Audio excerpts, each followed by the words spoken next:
Akashvani presents Morning News.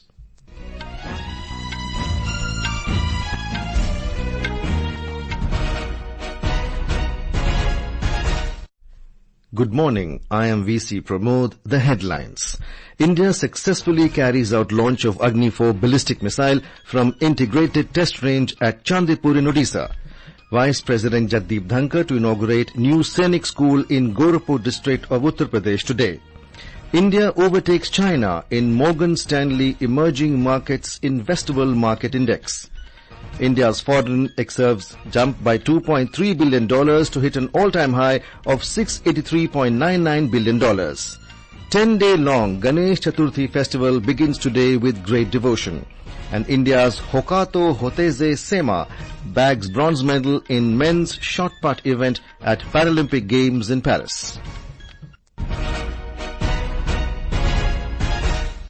India has carried out a successful launch of an intermediate-range ballistic missile Agni 4 from the integrated test range at Chandipur in Odisha. The Defence Ministry said the launch successfully validated all operational and technical parameters. It was conducted under the aegis of the Strategic Forces Command. The launch marks another milestone in strengthening India's defence capabilities. In April this year, India has successfully tested the new generation nuclear-capable Agni Prime ballistic missile from the Abdul Kalam Island off the coast of Odisha. It met all the trial objectives, validating its reliable performance. Strategic Forces Command, SFC, along with the Defence Research and Development Organisation, DRDO, had conducted that successful flight test. The Agni missiles are long-range nuclear weapons, capable surface-to-surface ballistic missiles developed by India. Vice President Jagdeep Dhankhar will be on a day-long visit to Uttar Pradesh and Madhya Pradesh today. In Uttar Pradesh, Mr. Dhankhar will inaugurate a new Sainik School in Gorakhpur district. Our correspondent has the details.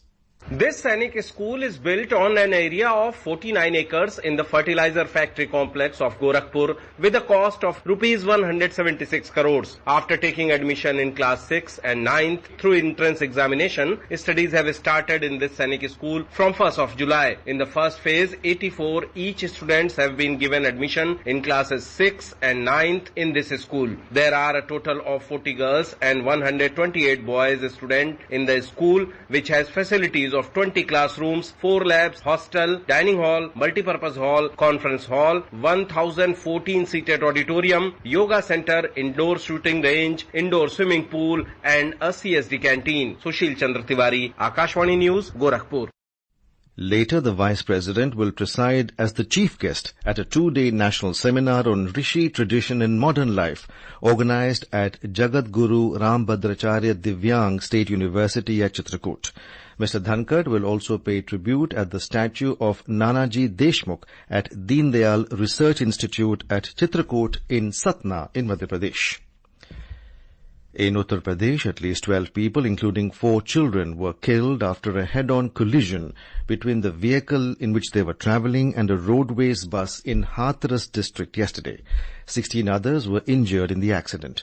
Talking to Akashvani News, District Magistrate of Hathras said the mishap took place near village Meetai in Chandipur police station area on National Highway 93. The injured are undergoing treatment in the district hospital. President Draupadi Murmu and Prime Minister Narendra Modi have expressed grief over the loss of lives in the Hathras road accident.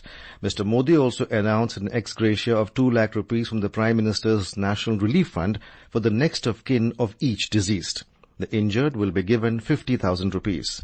Uttar Pradesh Chief Minister Yogi Adityanath has also announced an ex gratia of 2 lakh rupees for the family of each deceased and 50,000 rupees for the injured. Union Health Minister J.P. Nadda will inaugurate 2 super speciality hospitals at Darbhanga and Muzaffarpur in Bihar today. On the concluding day of his 2-day visit, Mr. Nadda will also visit the demarcated site for AIIMS Darbhanga at Ekmi Sobhan bypass. The minister will take stock of the progress of construction work at the Patna Medical College and Hospital, which is being built as the world's second largest national hospital, equipped with over 5,400 beds. He will also offer prayers at Takht Sri Hari Mandir Sahib in Patna. Tripura Chief Minister Dr. Manik Saha has announced a special relief package of 564 crore rupees for the flood-affected areas of the state. Dr. Saha told State Assembly that the special package is designed to help the state recover from the extensive damage caused by recent floods. We have a report.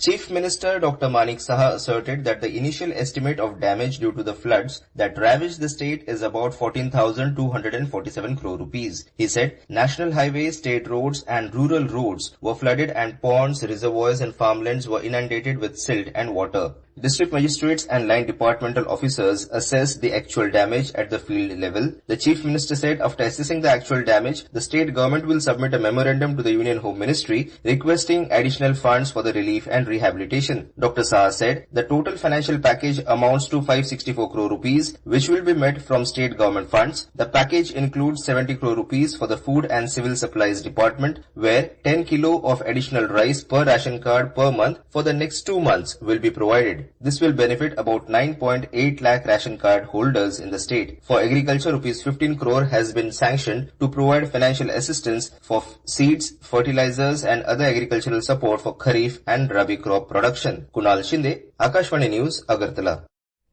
Telangana government has announced 29 out of 33 districts in the state as flood-hit districts. State government has also announced an assistance of 3 crore rupees for each of these districts to carry out immediate relief works. Earlier, 4 districts were declared as flood-hit and relief works were being carried out there. This is Akashvani giving you the news. For quick news updates round the clock, follow us on our X handle at @AIR News Alerts. India has overtaken China in terms of its weightage in the Morgan Stanley Capital International MSCI Emerging Markets Investable Market Index during this month. The weightage of India stood at 22.27% as compared to 21.58% in China in the index.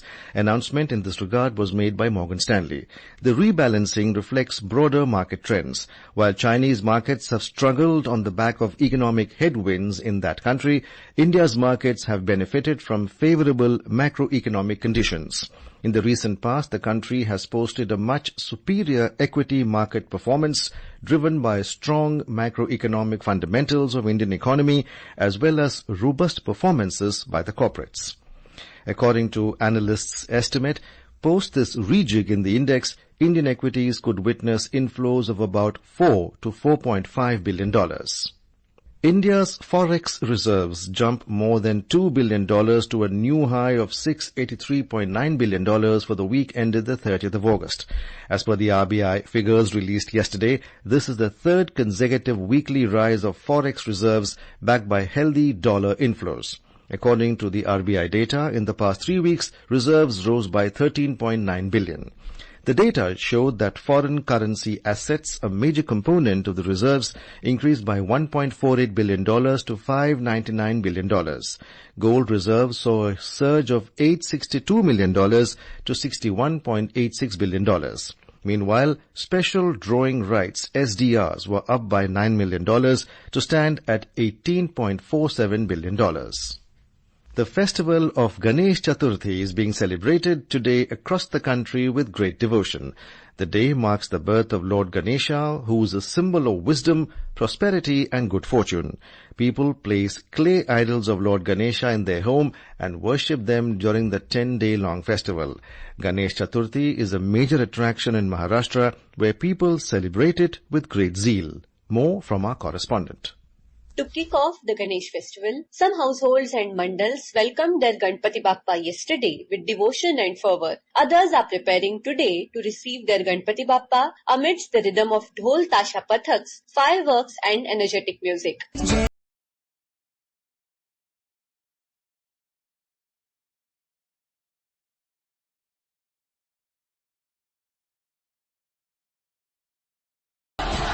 Following this, the Pran Pratishtha of Lord Ganpati will be performed, featuring an elaborate puja and aarti. The deity will also be presented with modaks, which are considered his favorite treat. This 10-day festival, a hallmark of Maharashtra's cultural heritage, is celebrated annually with a range of cultural programs, including performances, competitions, and live setups known as Dekhava. These Dekhava often focus on social issues. The long processions, accompanied by Dhol Tasha Pathaks, involve months of preparation to give a fitting welcome to Ganpati Bappa. Many people across the state are travelling to their hometowns in the Konkan area, aided by special trains. This year, numerous initiatives have been undertaken to perform an eco-friendly Ganesh Utsav, including the use of clay idols instead of those made from plaster of Paris. Ankita Apte, Akashvani News, Mumbai.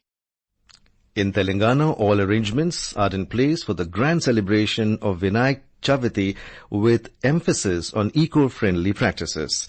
Thousands of pandals have been set up for a 9-day special community puja in Hyderabad.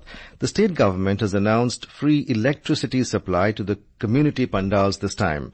Government and private and voluntary organizations have distributed lakhs of eco-friendly Ganesh idols to people to discourage them to use idols made of plaster of Paris (POP). President Draupadi Murmu and Vice President Jagdeep Dhankhar have greeted the nation on the occasion of Ganesh Chaturthi. In her message, the President said the festival of joy and enthusiasm gives the message of social harmony and brotherhood. Vice President Dhankhar in his message said, Lord Ganesha, the embodiment of wisdom, prosperity and good fortune, holds a special place in the hearts of millions. At the Paralympic Games in Paris, India's medal rush continued on day 9 yesterday. More from our correspondent. While Praveen Kumar clinched gold in men's high jump T64 final, Hokato Hotozhe Sema secured a bronze in men's shot put F57 event, propelling country to the 17th position in the medal standings. India now boasts a total of 27 medals, including 6 gold, 9 silver and 12 bronze. The President, Vice President and the Prime Minister have congratulated the medal winners. On day 10 today, Indian athletes will be eyeing podium finish in swimming, cycling, canoe and multiple disciplines of athletics, with several medal events lined up for Team India at the Games. In cycling, Jyoti Gaderia will feature in women's C13 road race final. In canoe, Prachi Yadav will be in action in women's singles 200-meter VL2 semi-final. While in athletics, Navdeep will feature in men's javelin throw F41 final event. Simran will also aim a medal in women's 200-meter T12 T12 final. With only a few days left for the Paralympic Games to conclude, don't miss to cheer for our athletes by joining the live stream of the Games on DD Sports. Swati Rakheja for Akashvani News. In wrestling, Nitika won the silver medal in the women's 62kg freestyle category at the Under-20 World Championships in Pontevedra, Spain yesterday. She lost to Ukrainian wrestler Irina Bondar 1-4 in the final. Last year, Nitika had won the gold medal at the U20 Asian Championships.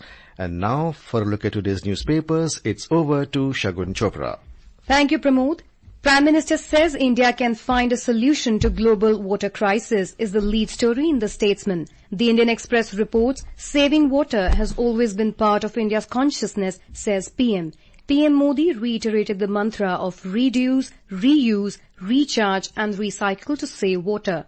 Amit Shah unveils J&K manifesto with a focus on welfare is the headline in Hindustan Times. Article 370 history won't return. Shah releases BJP manifesto for J&K poll, says the Tribune. And the Asian Age headlines can talk to J&K youth but not with Pakistan, asserts Home Minister Amit Shah.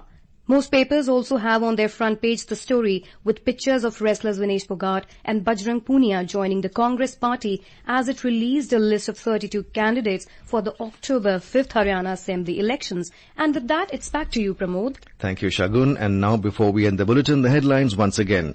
India successfully carries out launch of Agni 4 ballistic missile from integrated test range at Chandipur in Odisha. Vice President Jagdeep Dhankhar to inaugurate new Sainik School in Gorakhpur district of Uttar Pradesh today. India overtakes China in Morgan Stanley Emerging Markets Investable Market Index. India's forex reserves jumped by $2.3 billion to hit an all-time high of $683.99 billion. 10-day-long Ganesh Chaturthi festival begins today with great devotion. And India's Hokato Hotozhe Sema bags bronze medal in men's shot put event at Paralympic Games in Paris. And with that, we end the morning news. Have a nice day.